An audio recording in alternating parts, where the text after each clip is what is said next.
os irmãos a abrirem suas Bíblias no Evangelho de Lucas, Lucas capítulo 6. Nós vamos estender um pouco a pausa que nós vamos dar em Amós, não é? Eu percebi o direcionamento do Senhor para nós iniciarmos uma série de mensagens no Evangelho de Lucas, exatamente neste capítulo. E vamos observar, a começar de hoje, uma série de lições que falam sobre rendições e restrições do reino de Deus. Então convido você a ler comigo. Nós vamos ler hoje, como nós vamos iniciar hoje, um texto um pouco longo, dos versículos 20 ao versículo 36. Diz assim a palavra do Senhor. Vou esperar um pouco ainda que há irmãos abrindo. Lucas 6, de 20 a 36. Que alegria poder ver os irmãos aqui, né? Alguns que eu não vi domingo passado, outros estão aqui hoje, e que alegria estarmos aqui juntos para lermos e aprendermos o Senhor. Eu vou ler a palavra do Senhor, versículo 20. Então, olhando para os seus discípulos, Jesus lhes disse: bem-aventurados são vocês, os pobres, porque o reino de Deus é de vocês. Bem-aventurados são vocês que agora têm fome, porque serão saciados. Bem-aventurados são vocês que agora choram, porque vocês hão de sorrir. Bem-aventurados são vocês quando as pessoas os odiarem, expulsarem da sua companhia, insultarem e rejeitarem o nome de vocês como indigno, por causa do Filho do Homem. Alegrem-se naquele dia e exultem, porque grande é a recompensa de vocês no céu, porque os pais dessas pessoas fizeram o mesmo com os profetas. Mas ai de vocês, os ricos, porque vocês já receberam a consolação. Ai de vocês que agora estão fartos, porque vocês vão passar fome. Ai de vocês que agora estão rindo, porque vocês vão lamentar e chorar. Ai de vocês quando todos os elogiarem, porque os pais dessas pessoas fizeram o mesmo com os falsos profetas. Digo, porém, a vocês que me ouvem: amem os seus inimigos, façam bem aos que odeiam vocês, abençoem aqueles que os amaldiçoam, orem pelos que maltratam vocês. Ao que lhe bate numa face, ofereça também a outra, e ao que lhe tirar a capa, deixe que leve também a túnica. Dê a todo o que lhe pedir alguma coisa, e se alguém levar o que é seu, não exija que seja devolvido. Façam aos outros o mesmo que vocês querem que eles façam a vocês. Se vocês amam aqueles que os amam, que recompensa terão? Porque até os pecadores amam aqueles que os amam. Se fizerem o bem aos que lhes fazem o bem, que recompensa terão? Até os pecadores fazem isso. E se emprestam àqueles de quem esperam receber, que recompensa terão? Também os pecadores emprestam aos pecadores para receberem outro tanto.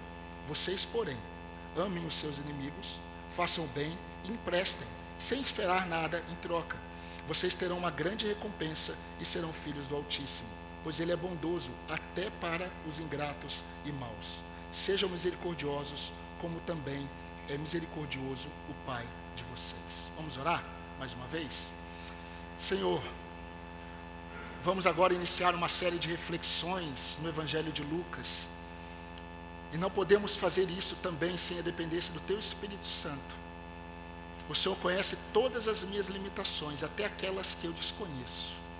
O Senhor conhece todas as limitações do Teu povo de ouvir muitas vezes, ó Pai, devido a ruídos que são presentes todas as vezes que estamos reunidos em Teu nome. Mas, ó Deus, por isso nós estamos querendo e pedindo que o Teu Espírito Santo faça aquilo que o Senhor já estabeleceu para que aconteça nessa noite. Que não haja nenhum esforço da parte humana, que não haja nenhum esforço meu, e tudo aquilo que por um acaso vier da minha mente até minha boca, que não provenha do Senhor, que o Senhor não permita. Que somente a Tua palavra seja exposta e a Tua igreja seja edificada. Salve vidas, edifique vidas, console vidas, para o louvor da Tua glória. No nome de Jesus nós pedimos essas bênçãos. Amém. Bem, irmãos, um dos maiores desafios da igreja é buscar viver e defender os valores de um reino que não é deste mundo. Aliás, um mundo que vive não um reino, um mundo que vive debaixo de um império, que é chamado na Bíblia de império das trevas. O império não tem rei, tem imperador que domina. A igreja, ela é chamada para manifestar e viver a mensagem e a realidade do reino de Deus.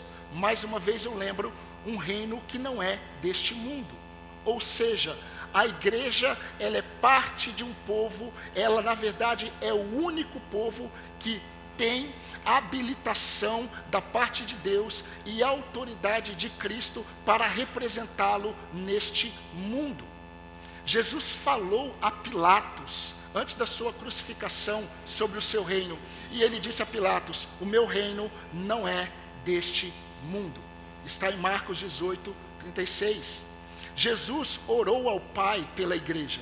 E Jesus disse o seguinte: Pai, eu lhes tenho dado a sua palavra e o mundo os odiou, porque eles não são do mundo, como eu também do mundo não sou.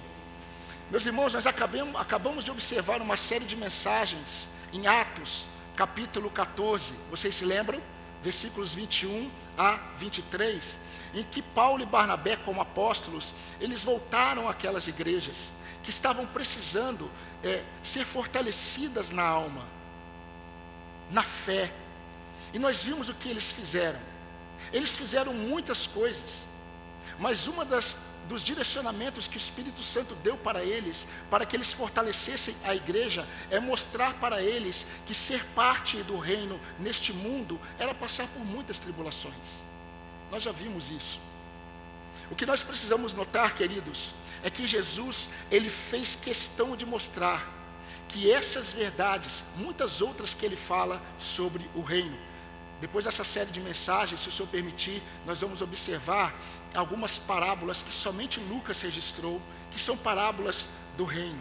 Mas Jesus, ele fez questão de mostrar que todas essas verdades do reino de Deus, que não é deste mundo, tem como propósito identificar os cidadãos do reino, tem como propósito consolar os cidadãos do reino, e tem como propósito convocar os cidadãos do reino para viverem como cidadãos do reino. Identificar, consolar e convocar. Todas as verdades do reino tiveram este propósito. E queridos, por que isso? Porque aqueles que fazem parte do reino de Deus, eles são chamados para viver um contraste em relação ao império deste mundo. Mundo de trevas, mundo que jaz do maligno, mundo que é guiado pelo espírito deste mundo, Satanás, por um tempo. Queridos, os filhos de Deus, eles se destacam pela diferença do mundo, nunca pela familiaridade com o mundo. E é muito triste quando nós observamos a igreja no desejo de atrair pessoas para Deus, no falso desejo, tentando ser parecidos com o mundo. Sendo que os cidadãos do reino, eles são exortados a viverem os valores do reino, sabedores que quando fizerem isso, o mundo os odiará, assim como odiou a Cristo e odeia. O que os homens amam de Deus é o que Deus pode fazer por eles, mas não os valores do Senhor, não os valores do reino, porque a luz revela as obras das trevas. Queridos, em muitas dessas verdades que identificam, que consolam, que convocam, foram ditas e expostas por Jesus no início de seu ministério, no Sermão do Monte. Um sermão muito conhecido, registrado por Mateus em Mateus capítulo 5. A questão é que Lucas, ele vai falar de algumas verdades do reino no Sermão do Monte, mas ele não vai citar todas as verdades que Mateus escreveu. Porque o propósito de Lucas, quando escreveu, foi para escrever para um homem, um gentil convertido chamado Teófilo. Quando Mateus escreveu, Mateus quis escrever para o povo judeu, mostrando que Jesus era o Messias prometido pelos profetas e pela lei. Propósitos distintos. Mateus, ele é mais amplo quando expõe o Sermão do Monte. Lucas, ele é bem específico. Porém, somente Lucas, ele vai mostrar um contraste em todas as bem-aventuranças que Jesus, ele vai mencionar. Por isso que nós vamos observar as recompensas e as restrições que Jesus expôs no Sermão do Monte sobre o reino. Pois bem, no início do ministério de Jesus, ele passou a noite orando. Porque no outro dia ele iria separar os 12 discípulos. Inclusive aquele que iria o trair, que foi designado para isso, segundo as profecias. E depois de escolher os seus discípulos, Jesus, ele sobe um monte, mas ele não sobe todo esse monte. Ele sobe uma parte, uma multidão já o seguia, porque Jesus, ele acabara de fazer muitos milagres, muitas curas, muitas libertações de pessoas endemoniadas. E Jesus sobe ao monte, uma multidão se assentou, muitos discípulos já seguiam Jesus, mas Jesus, quando ele percebe que todos estavam ali, Jesus sobe mais um pouco. E aqueles que são mais próximos dele, inclusive os 12, se aproximam dele. E Jesus se assenta. E aqueles discípulos se aproximam. E Jesus começa a ensinar a esses discípulos. O Sermão do Monte não foi exposto para todos, foi exposto aos seus discípulos. Porque o propósito de Jesus é identificar.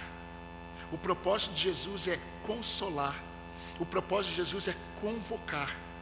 Quando ele começa a falar das bem-aventuranças. E hoje, queridos, nós vamos observar. Hoje vocês já conhecem. Hoje nós vamos observar o início.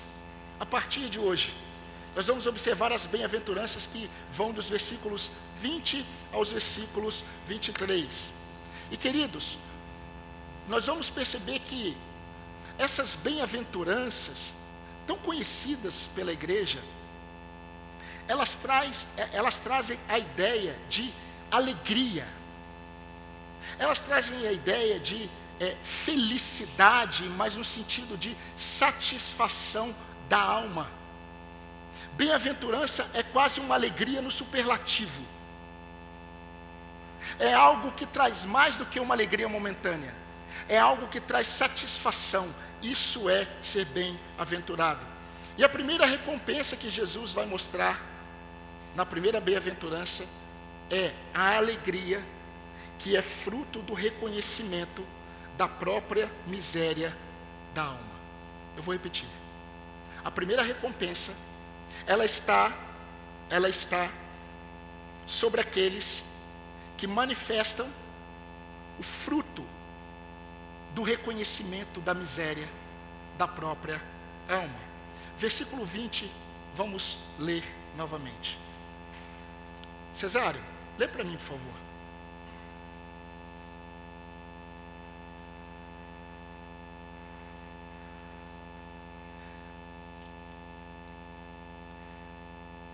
Seis 20.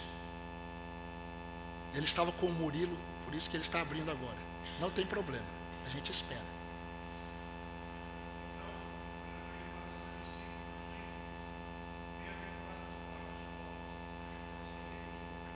Olha que interessante. Então Jesus se voltou para os seus discípulos e disse: felizes são vocês, os pobres, pois o reino de Deus lhes pertence. Bem-aventurados são vocês, os pobres, porque o reino de Deus é de vocês. A pergunta que eu faço quando eu leio esse texto é: será que Jesus está falando que a bem-aventurança é fruto da pobreza? Obviamente que não. Sabe por que não? Porque o próprio Evangelho de Cristo, ele não sustenta isso. Quando nós olhamos essa verdade, nós vamos perceber que, para fazer parte do reino, você não precisa ser pobre. Mesmo que nós não tivéssemos o Evangelho de Mateus para nos explicar, que nós temos, nós poderíamos olhar para todos os textos bíblicos, todos os textos de Paulo e de Pedro, e nós iríamos chegar à conclusão que Jesus não está falando de pobreza. Mateus 5,3 deixa claro para nós: felizes os pobres de espírito, pois o reino dos céus lhes pertence. Os pobres de espírito. Meus irmãos, é muito interessante como Lucas estruturou o que Jesus ele ensinou. Lucas ele vai mostrar alguns contrastes, e eu quero mostrar para vocês. No versículo 20, Lucas ele vai registrar Jesus falando da bem-aventurança. Bem-aventurados são vocês, os pobres de espírito. No versículo 24, ele vai mostrar um contraste. Olha o que diz o versículo 24. Mas ai de vocês, os ricos, porque vocês já receberam a consolação. No versículo 21 ele vai dizer: bem-aventurados são vocês que agora têm fome, porque vocês serão saciados. No versículo 25, a parte A, ele diz: ai de vocês que agora estão fartos, porque vocês vão passar fome. Na parte B do versículo 21 ele diz: bem-aventurados são vocês que agora choram, porque vocês vão de rir. No versículo 25, a parte B, ele diz: ai de vocês que agora estão rindo, porque vocês vão lamentar e chorar. Os versículos 22 e 23, ele fala de bem-aventuranças, e no versículo 26, ele faz o contraste: ai de vocês quando todos os elogiarem, porque os pais dessas pessoas fizeram o mesmo com os falsos profetas. Olha como ele termina o versículo 23. Alegre-se naquele dia e exultem, porque grande é a recompensa de vocês no céu, porque os pais dessas pessoas fizeram o mesmo com os profetas. Percebe que Lucas ele expõe as bem-aventuranças e ele expõe os contrastes. Meus irmãos, vocês se lembram do que eu acabei de dizer na nossa introdução? Essas verdades que Jesus expôs no Sermão do Monte não são conceitos e padrões para que os crentes busquem viver para fazer parte do reino. Essas verdades que Jesus expõe aos seus discípulos servem para identificar aqueles que fazem parte do reino. Não é para você buscar ser pobre de espírito, não é para você buscar ser manso, não é para você buscar ser alegre, no sentido de, eu preciso fazer isso para fazer parte do reino. Não. Jesus está mostrando características que identificam aqueles que fazem parte do reino. Obviamente, que isso será também manifestação da vida destes homens. Meus irmãos, vocês vão entender, e eu espero que isso aconteça, que a alegria da alma da vida do crente não consiste de mudanças das circunstâncias ou de algo natural. A alegria do crente está acima de qualquer circunstância e vem do alto. Se nós não entendermos isso, neste mundo de aflições, nós vamos viver como aqueles que não têm esperança. Mas o que é ser pobre de espírito? Irmãos, ser pobre de espírito é o oposto do que o mundo manifesta. Ser pobre de espírito é o oposto daqueles que vivem no reino deste mundo. É o oposto daqueles que estão presos ao império das trevas, ao poder do diabo. Deixa eu dizer uma verdade para você. Muitas das pessoas que você conhece que estão abatidas, que estão destruídas pelo pecado e pelas suas consequências, eles não se consideram pobres de espírito, no sentido verdadeiro da expressão. Enquanto Satanás e o mundo que jaz do maligno, com o pecado que habita no homem, preste atenção nisso, busca elevar a autoestima, elevar a capacidade pessoal, para que o homem encontre satisfação nele, ou o que ele pode fazer. Cristo, ele ensina que a bem-aventurança está na recompensa que possuem aqueles que são pobres de espírito.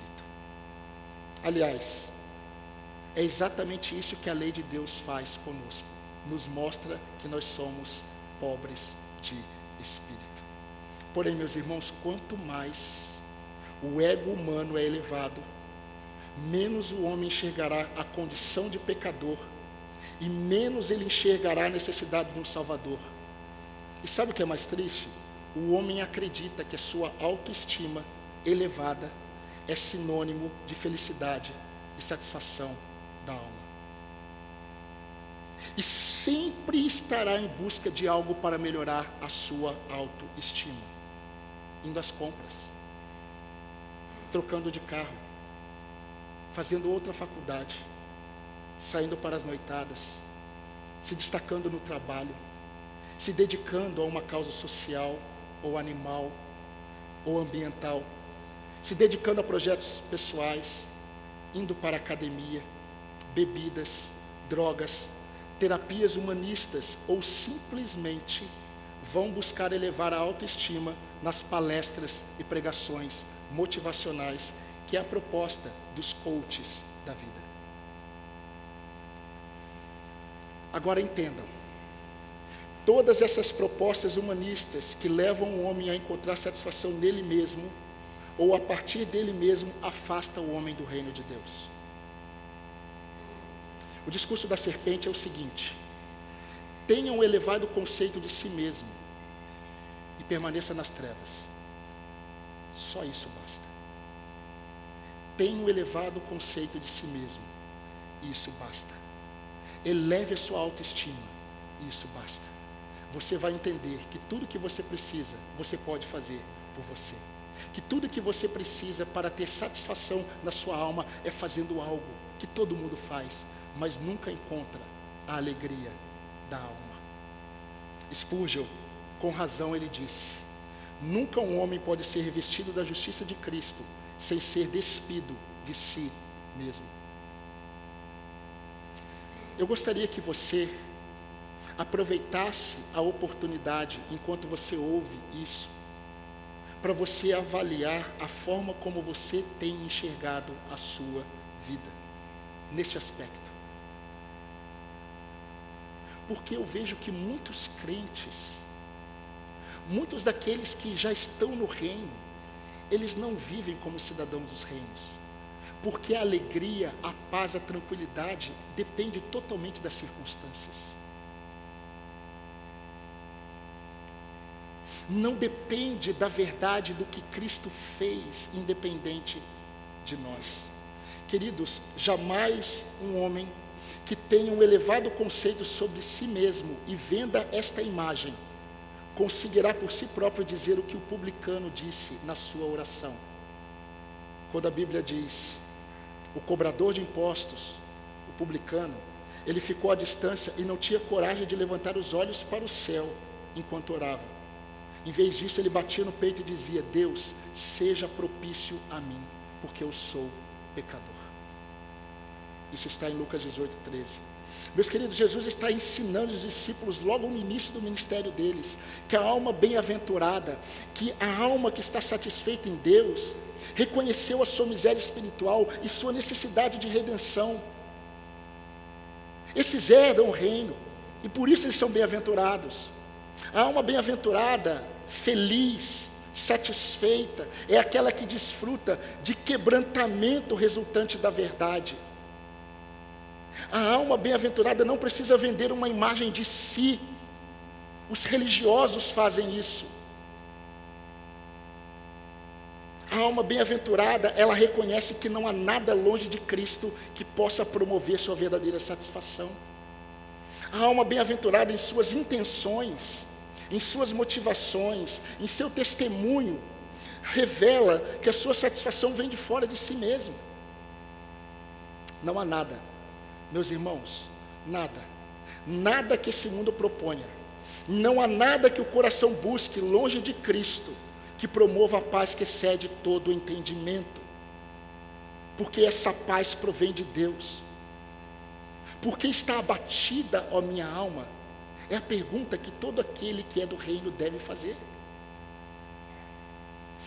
Para isso, a alma bem-aventurada, a alma abençoada, a alma satisfeita, é aquela que experimentou o arrependimento, porque foi convencida pelo Espírito Santo de sua miséria, e entendeu que não há nada neste mundo que possa produzir satisfação e alegria.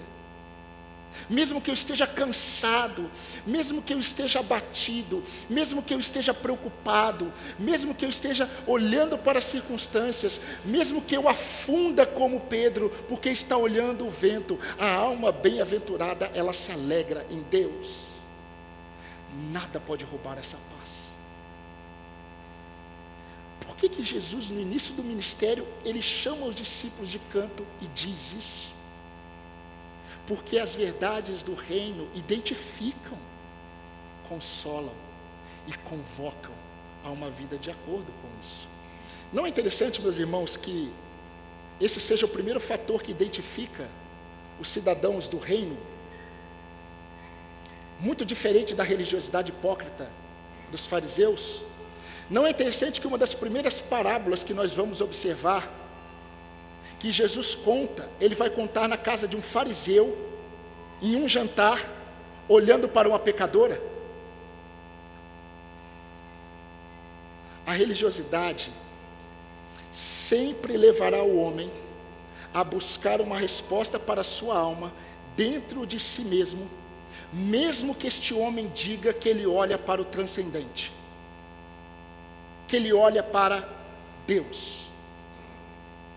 Sabe por que isso acontece? Isso acontece porque toda religiosidade é humanista, pois confia na capacidade do homem.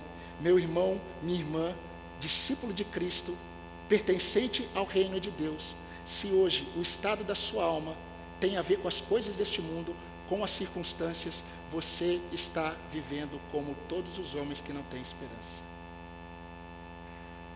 Se você acredita que a paz que você precisa, a alegria que você precisa, a satisfação que você quer ter, depende daquilo que acontecer na sua vida, você não entendeu. Que o homem bem-aventurado é aquele que recebe a bem-aventurança por aquilo que vem de fora dele, nunca de dentro dele, nunca daquilo que ele pode fazer. Queridos, a verdade de Deus sempre será um divisor de águas, que separa religiosos de regenerados, que separa joio do trigo, que separa bodes de ovelhas, que separa condenados dos salvos, que separa os que estão perdidos daqueles que estão ou que foram achados, e continua separando os salvos do humanismo enraizado em seus corações. Porque, meus irmãos, enquanto você, enquanto eu estivermos olhando para dentro de nós, ou para algo que possamos fazer, ou algo que os homens possam fazer para conosco, para que nós possamos descansar, repletos de satisfação em Deus, nós ainda não entendemos o que é ser um cidadão do reino de Deus. Isso não muda o estado de bem-aventurança, isso muda o estado da sua alma. A graça de Deus atuante nos salvos sempre conduzirá a alma a ter satisfação somente em Cristo, por meio de tudo que Jesus faz, por meio de tudo que Jesus fará. E eu quero resumir para você isso. Uma das evidências daquele que é um cidadão do reino bem-aventurado é que esses, quando confrontados, eles reconhecem suas misérias, eles reconhecem a pobreza de espírito, eles reconhecem a própria incapacidade de suprir as necessidades de sua alma longe de Cristo. Esses são bem-aventurados, queridos, porque foram aceitos por Deus e são recompensados com a possessão do reino. De vocês é o reino de Deus, Jesus disse. De vocês é o reino de Deus. Bem-aventurados são os pobres de espírito, porque de vocês é o reino de Deus. Por isso que você é bem-aventurado. A bem-aventurança é fruto do reconhecimento da miséria da sua alma, mas a alegria vem por aquilo que Deus dá a vocês, o reino dos céus. Nada tem a ver com o reino deste mundo. Agora, que incoerência é essa? Como que eu espero ter satisfação neste reino, se eu não sou deste reino? Por isso que Jesus mostrou o contraste que somente Lucas registrou. O contraste diz assim: mas ai de vocês os ricos, porque vocês já receberam a consolação. É interessante porque quando Jesus vai falar dos fariseus para os discípulos, ele diz assim: olha, os fariseus, quando eles dão esmola, eles mostram, eles já receberam a recompensa deles. Não é isso que eles querem? A recompensa deles é daquilo que eles fazem. E eles vão receber a recompensa, todos vão falar deles: olha como ele é bondoso. Por isso que Jesus fala que a aflição espera de vocês. Esse ai, na Bíblia, Depois você leia Mateus 23. Esse ai é um ai de juízo. Esse ai é um ai de juízo de Deus, que traz a ideia de aflição, que a aflição espera vocês ricos, porque vocês já receberam a sua consolação. Os ricos aqui, meus irmãos, nós já sabemos, assim como os pobres, Jesus não está falando de posse. Por quê? Porque isso não se sustenta no próprio Evangelho de Cristo. O homem ele não faz parte do reino por aquilo que ele tem ou não tem. Então Jesus está falando aqui dos ricos por uma característica. Os ricos aqui são aqueles que são reprovados, não por aquilo que eles possuem. Os ricos aqui são aqueles que confiam naquilo que eles possuem. Os ricos são aqueles que confiam naquilo que eles fazem. São aqueles que não reconhecem a sua pobreza de espírito. Eles não reconhecem as suas necessidades. Assim como os fariseus eram. Assim como os religiosos são. E não é interessante como Jesus diz que eles já foram consolados? Neste mundo. Mas no mundo por vir, eles receberão o ai da parte de Deus. Juízo de Deus. Ai de vocês, que aflição espera vocês. Assim como Jesus disse para os fariseus: ai de vocês, fariseus hipócritas.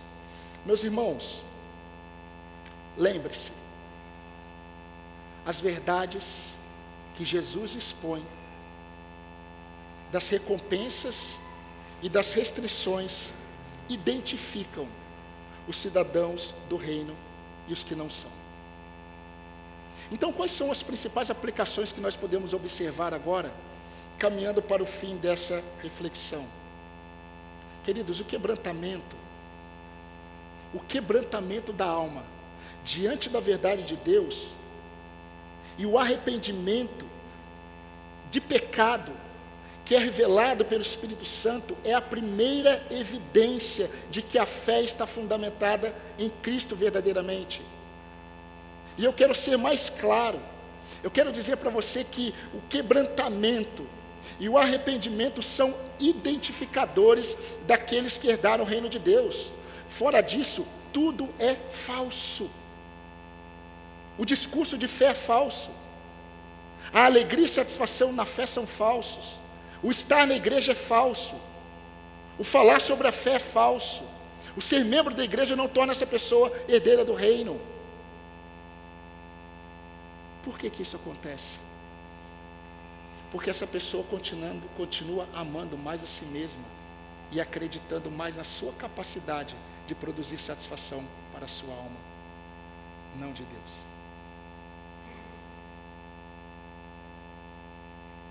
Essa série de mensagens vai identificar aqueles que são do reino e aqueles que não são. E quando identificar, vocês vão perceber que aqueles que não são do reino, eles estão presentes. Eles gostam das coisas que nós gostamos, mas nada disso é verdadeiro, porque ele continua acreditando nele mesmo.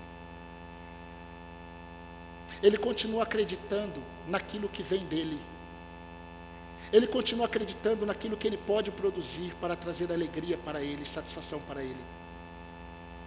Não há quebrantamento, não há arrependimento, não há reconhecimento, não há pobreza de espírito.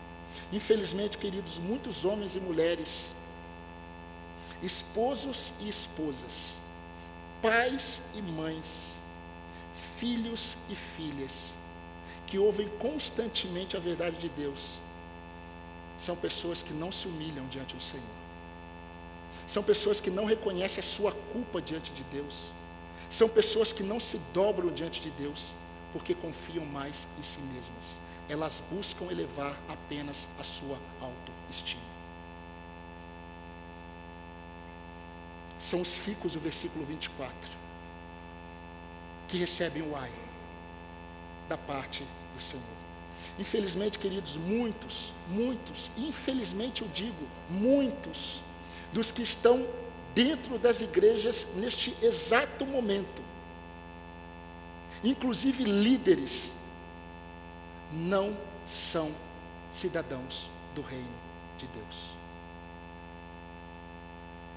eles ficarão fora, enquanto não forem quebrantados, humilhados, e não reconhecerem que eles nada são, exceto Cristo neles. Eu não sei se esse é o seu caso. Mas se esse é o seu caso, e eu não estou considerando se você é membro de igreja ou não, não importa para mim.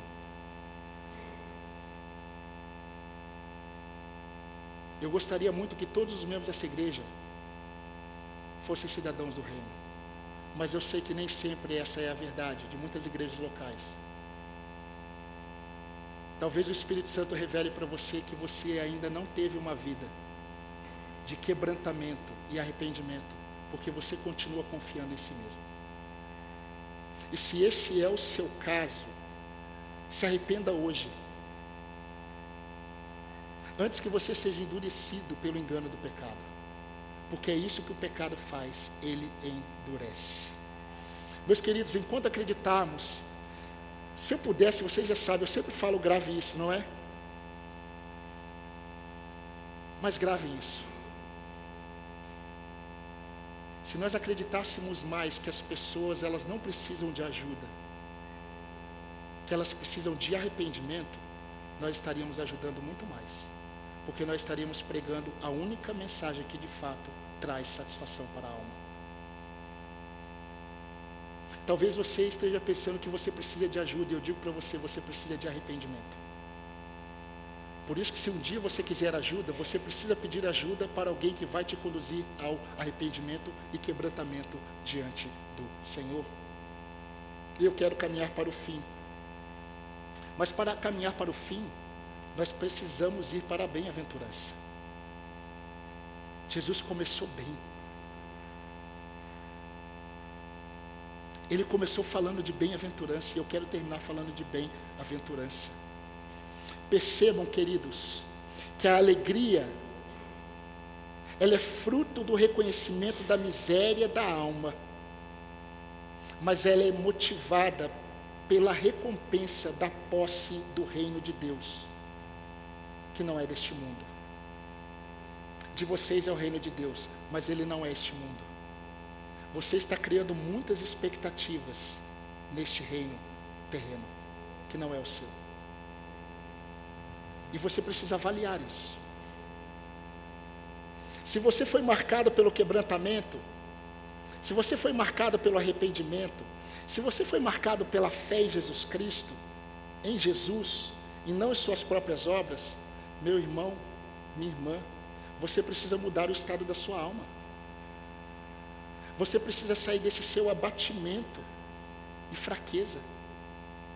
Você precisa sair desse seu estado de apatia, porque você é bem-aventurado, porque você é feliz na perspectiva bíblica, que nada tem a ver com as promessas deste mundo. Homens frustram, tudo o que vem deste mundo é passageiro, é como uma nuvem. E por que você continua, meu querido irmão cidadão do reino, dependendo daquilo que acontece neste mundo para estar em paz, para estar grato, para estar satisfeito na sua alma? Por que tanta ansiedade? Ah, pastor, você não sabe o que eu estou passando. Eu sei o que Jesus passou. Eu sei o que Paulo passou. Eu sei o que Pedro passou. Deus nunca pediu em sacrifício um filho seu. Eu sei o que Abraão passou. Mas eu também já tive muitas experiências com o Senhor. Não há motivos para temermos. A paz que excede todo entendimento não vem de nós, e nem das coisas deste mundo. Vem da certeza de que o Senhor nos fez reconhecer a nossa miséria e nos deu como recompensa um reino eterno, que ainda não se concretizou, vai se concretizar quando o nosso Senhor e Salvador voltar, e será breve, eu creio. Então, querido, as circunstâncias não podem roubar essa alegria de você.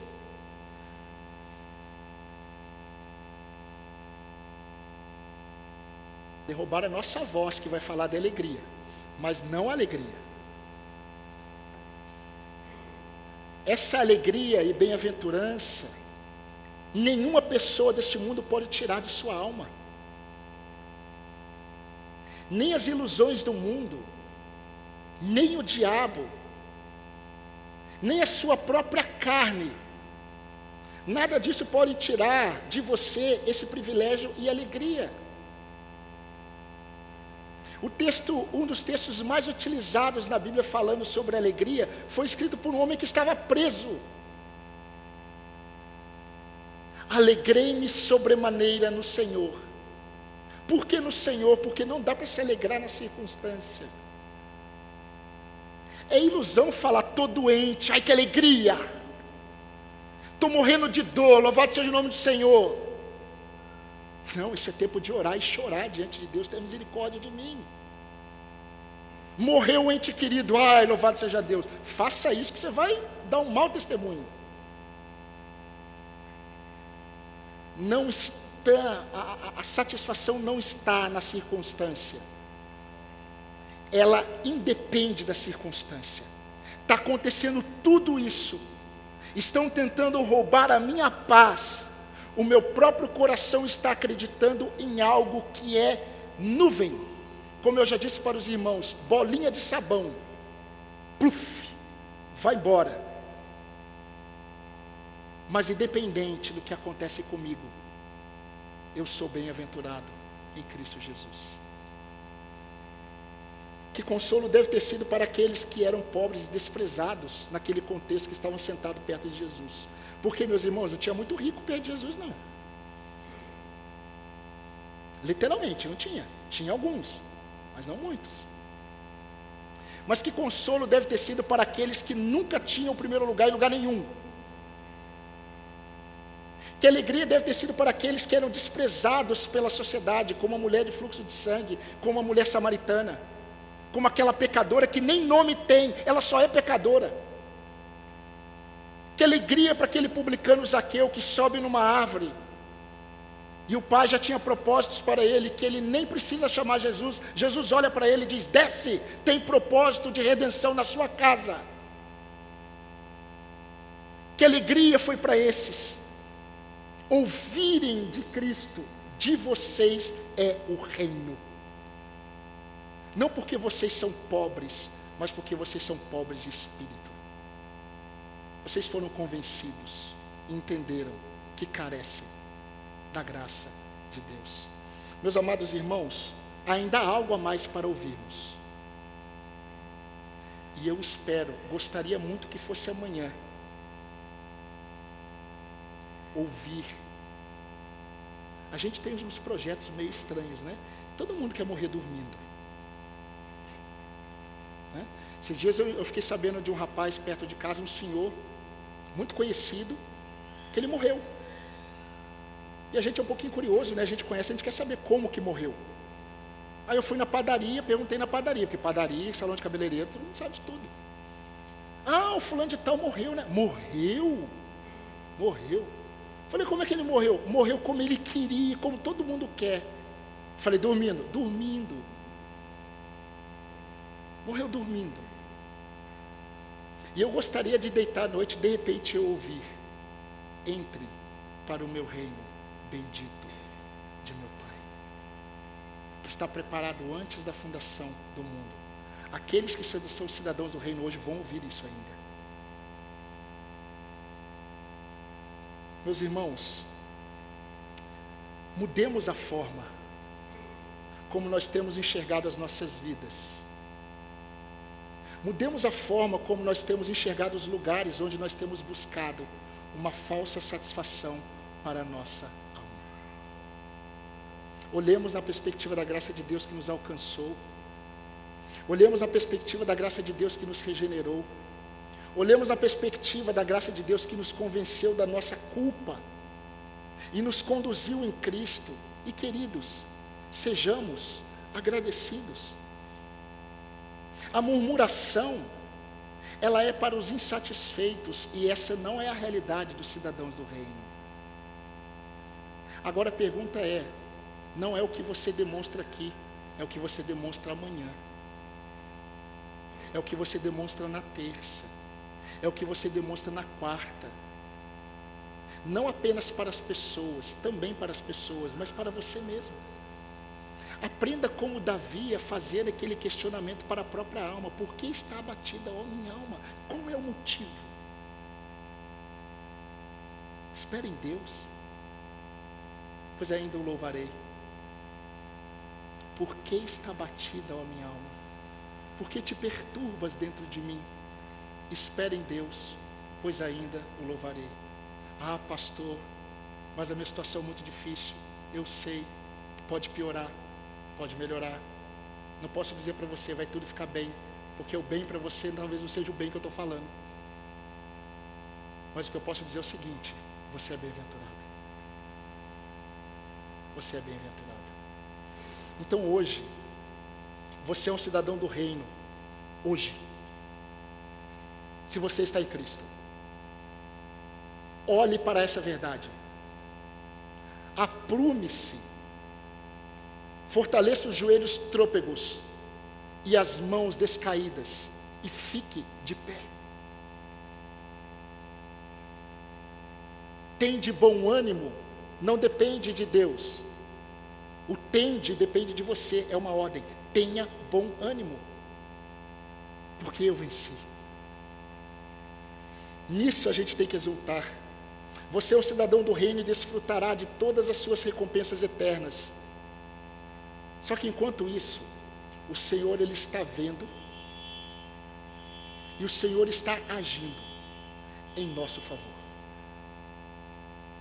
Ou você crê nisso, ou continua vivendo como cidadãos deste mundo que não tem esperança. Passará o céu e a terra, porém as minhas palavras não passarão. Mateus 24, 35. Viram, irmãos? Essa primeira verdade identificou, ela já consolou e já convocou. E eu quero terminar com esse salmo, Salmo 42, 11. Por que você está abatida, ó minha alma? Por que se perturba dentro de mim? Espere em Deus, pois ainda o louvarei, a Ele, meu auxílio e Deus meu. Começamos cantando um cântico que diz: Jesus, eu só tenho a Ti. Viva isso essa semana. Porque se você de fato entender que você só tem Cristo, você tem tudo que você precisa. Amém, irmãos? Amém. Vamos orar ao Senhor, enquanto os irmãos do Ministério de Culto vêm à frente. E enquanto a igreja ora, eu peço que a igreja interceda por aqueles que não são salvos. Eu quero que a igreja, peço que os irmãos intercedam por aqueles que talvez estejam equivocados, porque estão confiando em si mesmos. Eu quero que a igreja ore por aqueles que não estão conseguindo enxergar em Cristo a sua verdadeira fonte de satisfação. Talvez seja um crente em Jesus, mas está como Pedro, afundando, porque está olhando para o vento, está olhando para as tempestades e não está conseguindo olhar para o Senhor. Mas se você clamar ao Senhor, independente dele falar para você, a sua fé é pequena, Ele vai te levantar, porque você é dele. Mas se você não teve de fato, uma experiência de quebrantamento e arrependimento, se arrependa. Fale com Deus agora: Senhor, eu não tenho certeza, eu não consigo ter satisfação e alegria fora de mim, somente em mim e nas circunstâncias. Peça para que Deus mude isso no seu coração. Peça para que Deus te atraia para Ele.